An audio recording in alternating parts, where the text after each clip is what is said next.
I was changing channels on my remote control on TV and happened to see myself on a show.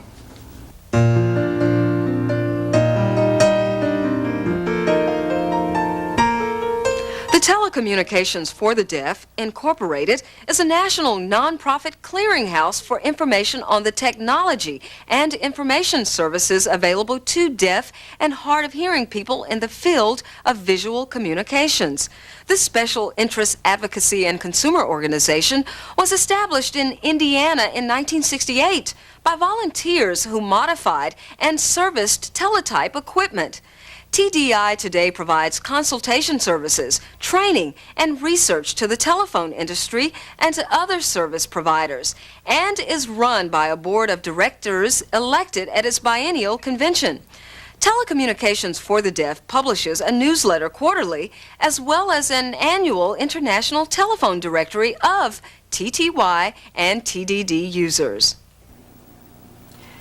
An idiom in English is a phrase or group of words that do not mean exactly what it says.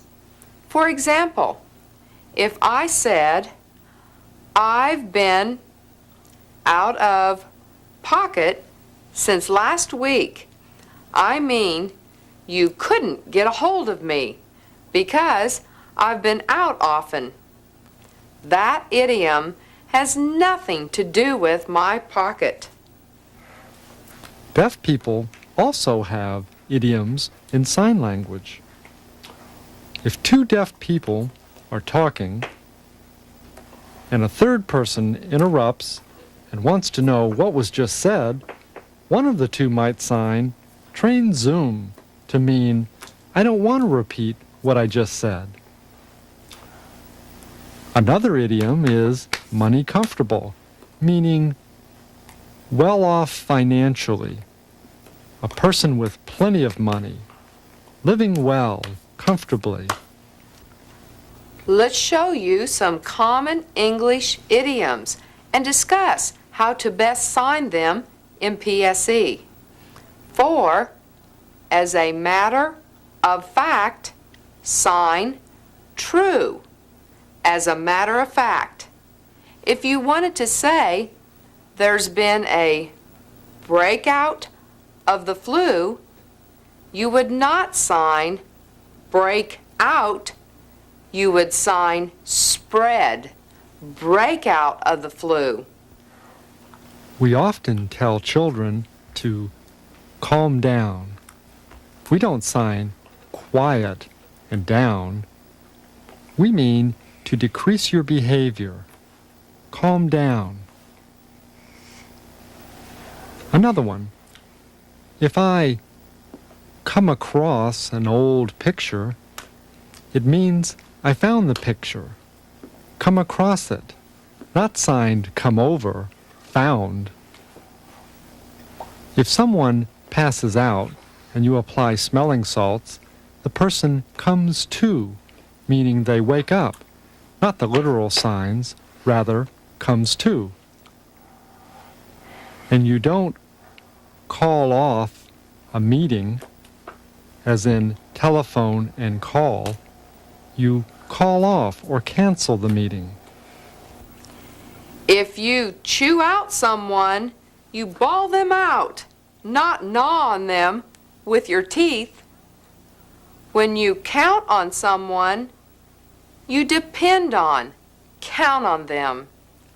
When people fall in love, we sign it like a person, falling forward, fall in love.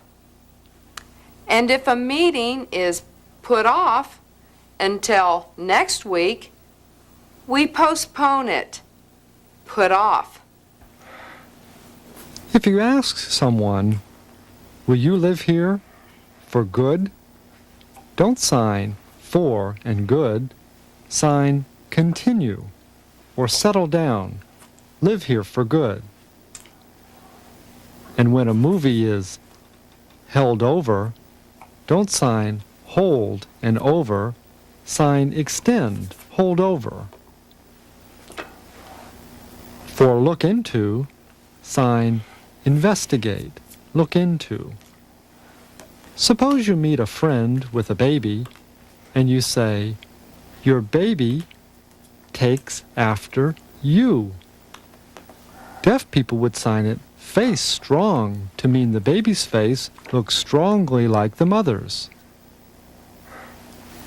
And a car doesn't run out of gas, signed run out of gas.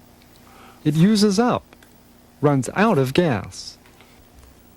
If Johnny's making faces at me, he's not literally building a face with a mouth, nose, eyes, etc.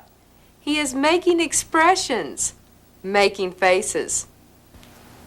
Watch for idioms in your conversations and writing and try to figure out what it means first, then sign the meaning. If you can't think of a good way to sign it, ask a deaf person who knows. Anna Rinaldi will tell you a story about a problem she had in her yard. Watch closely and see how much you understand as she signs the story without voice. Then she'll repeat the story, and we will add voice to help you.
How much did you understand? Now watch the story again, this time with voice to help you. I want to tell you of a strange problem that I had. I had moles in my yard at home. Do you know what a mole is? It's a small animal. Looks like a mouse. No, more like a rat. Moles burrow under the ground, and you can see tunnels here and there throughout the yard. It's awful. Moles can eat through the roots of trees or of flowers, and if they eat enough, they can damage the flowers or trees so that they die. Anyway, I hired a company to come and get rid of the moles.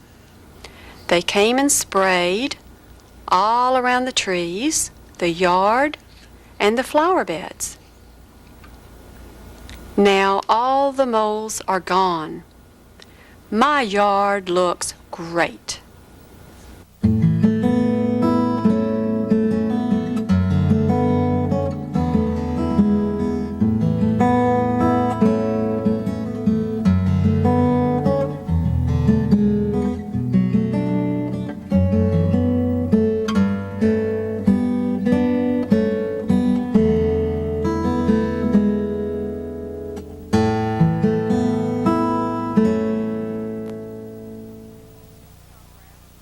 In this program, we have covered articles, various shapes of the classifier 5, and idioms. Idioms in English help to make our speech more interesting, but can be lost, go right past the eyes of a deaf person if you sign too literally. We have also covered some prepositions, and how deaf people handle conjunctions in sign language.